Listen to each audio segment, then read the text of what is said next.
Hey guys, we're doing well today. In today's video, we're talking about Scotland versus Ireland within round 4 of the Six Nations. Before I start the video, I just want you guys to know that in the description below there is a link to the Fnatic store.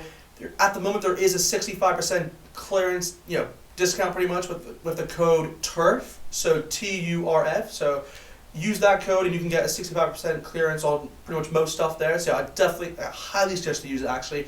Try to get some of the Six Nations gear, along with these decent shirts here, so highly suggest to go and click the link below. But anyway, let's get on with this video. So Scotland and Ireland is going to be a very interesting match really to watch. More or less, both sides they really need a win, to be frank, in this game. Scotland actually haven't played a game in over, 3 weeks, which is kind of it's kind of a bad thing really for the Scots, but it's not really their fault in the case where it was actually France who had the COVID cases, and that was kind of what prevented the Scots from actually playing in that game. But I think the Scots also have a benefit in that sense where they're able to rest players and actually, gain players back, or just have more recovery time, which is kind of nice to have. I think the Irish are also going into good form, I'd say, within this game, and they have won their first game against Italy within the Six Nations. I believe that was 10-48, so that was a pretty good. They did pretty well to actually win that game. I'd probably say the main player from that game was probably Sexton and Ringrose, so hopefully they can continue their form from that game. But anyway, this game will be played within Scotland, so there will be, Scotland will have home advantage, but more or less, Anyway, just here's the lineups for both sides, but I'll just run them through, just tell you what I think about them, and I'll give my prediction right afterwards. So anyway, for the Scottish, they have selected Roy Sunderland at the 1 position. They've gone with Turner at 2, and they've actually gone with Neil at 3, which is interesting to see because obviously you would have Ferguson at that 3 position, but they've switched him over. But more or less, it's a pretty good front row there. Neil brings a lot of experience in that position, and hopefully that will get them over the line. So with that locking positions, they have stuck with their main duo, you could say, with Cummings and with Gray, and I think Gray has just been sensational to watch. Throughout this whole Six Nations, he was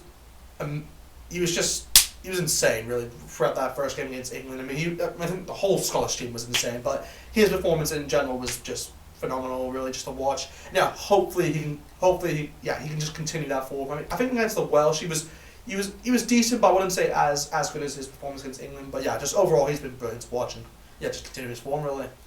Anyway, moving on to the loose fours, they have selected the likes of Jamie Ritchie, Hamish Watson, as well as Ferguson. So it's a pretty good loose forward trio there. Hopefully they can do pretty well within their breakdown. I think that's probably their main area, and if they were to win this game, they have to be pretty good within that breakdown.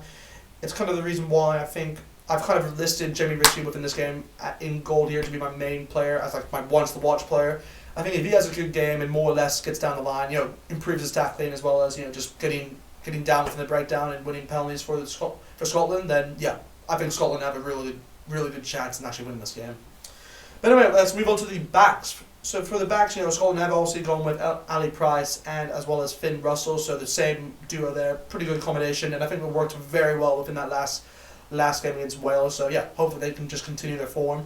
And with their centres, they have gone with Johnson to partner up with Harris, which is actually very interesting to see because more or less they've always switched out that 12 position. They had Kevin Redpath who actually started in that game against England, and I personally think he was the best player to actually play with Harris. But they've gone with Johnson, and to my knowledge, I think this is going to be his first game to start for Scotland within this Six Nations. So we'll see how he does. With their wingers, they have obviously selected Van der Merwe at the 11th spot, he's just so dangerous. Whenever he has the ball, he's always looking for space, and he has a ton of clean breaks. So he's definitely one to watch out for within this game. And then with that 14th spot, they've also selected Maitland. So he'll be his partner in crime and probably just do the same duties as Van der Merwe, really. So really with the last position, with the 15th spot, obviously they have Stuart Hall, who's the captain of the side, and he should do pretty good within this side. It's kind of what you expect from him, to be honest. He's very good within early, and he's pretty good with the high ball. So that's probably the main area which will be pretty good within. I'll probably say the one area which he can probably improve is his kicking. I think kicking towards territory was one of the problems which Scotland actually lacked in, I'd say, within the last game against Wales. So hopefully he can improve on that. But more or less, he should have a pretty good game. And if he has a good game and just controls the flow for the Scottish from the back line, then Scotland should have a good chance of winning this game for sure.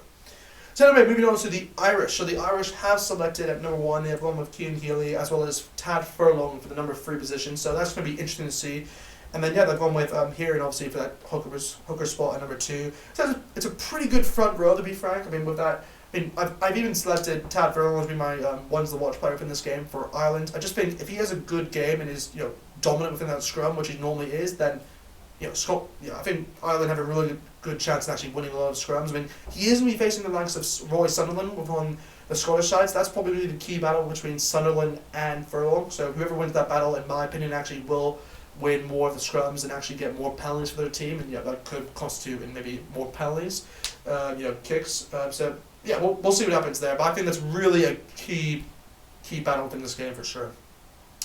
Anyway, moving on to the locks. I mean, for the locks for the Irish, they do have the likes of Henderson as well as James Ryan, which is a pretty decent duo, to be frank. I think that's probably, in my opinion, I think that's slightly better than the Scottish, so I'd probably edge towards the Irish within that section. I think James Ryan is just sensational, just throughout this whole Six Nations, and particularly within that last one against Italy. I mean, he hasn't been up to top form, I'd say, within the first 2 games, but more or less he's done pretty well. And obviously he did have that injury within that game against France, I believe, so that was kind of unfortunate to see. But Ian Henderson's done pretty well, I'd say, overall, and he's coming back into the side, which is kind of good to see. Anyway, moving on to the loose forwards for the Irish. They do have the likes of Bernie, as well as Connors and CJ Stander at the 8 position, so they overall have a decent, I'd say, loose forward pack there. I mean, they should be. I think the main thing really for them is just the contest within that breakdown. If they can win those battles and just get down in there and just dig deep and win a lot of penalties, then they should do pretty well within this game.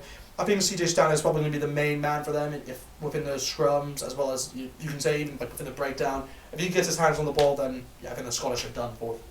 Anyway, moving on to the backs for the Irish, they do have the likes of Gibson Park at the 9 position, and his partner in crime will be Sexton, who's obviously going to be captaining the side once again.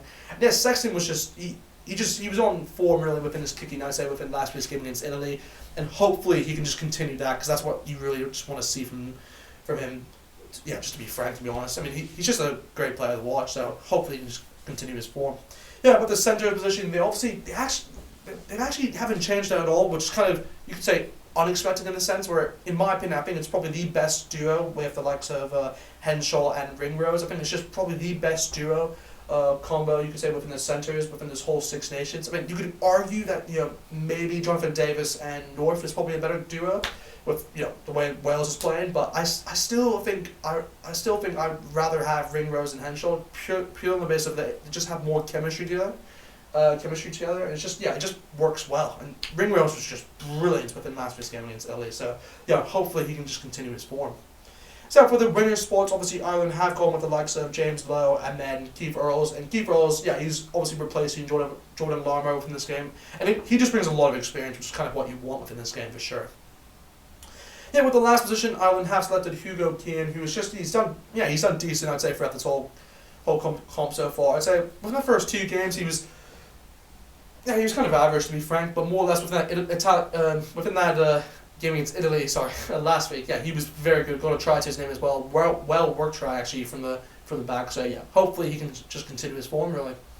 So anyway, that's kind of it with the Irish squad, and but with both teams now. I mean, if I had to say who would actually win this game, I'd probably edge towards the Scottish. To be frank, I mean, I think it will be a very close game, just due to the fact that Scotland actually haven't played a game in a while, and Ireland are on the back of a win against Italy, so that's kind of equals out in that sense. So I would edge towards Scotland, and I'll say they'll win this game by only 2 points, to be honest. I think it'll be a very tight margin. So I'll say Scotland will win this game by 25 points to 23. 25 points to 23 is my final prediction for the game. So anyway, just hope you guys enjoyed the video. Definitely like, comment, subscribe, and definitely use the link below to get yourself some more, just rugby jerseys and all that. So anyway, just hope you guys have a good day, and see you guys next time.